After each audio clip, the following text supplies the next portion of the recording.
চারদিকে সবুজ শ্যামল, সাদা সাদা বকগুলো সারিবদ্ধভাবে দাঁড়িয়ে আছে, বসে আছে। সত্যি চমৎকার দৃশ্য। যাদের এইভাবে ধানের ক্ষেতে আসার সৌভাগ্য হয় না, তারা কিন্তু এটা উপলব্ধি করতে পারে না। শহরের ইটকাঠের দেওয়ালের ভিতরে থেকে এই চমৎকার দৃশ্য, চোখ জোড়ানো সবুজ সমারোহ দৃশ্য।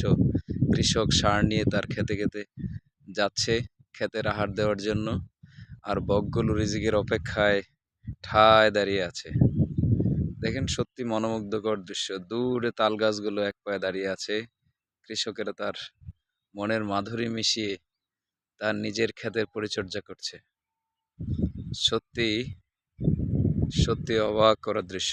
যারা এখানে না আসবেন, এই কাছে থেকে না দেখবেন, তারা বুঝবেন না।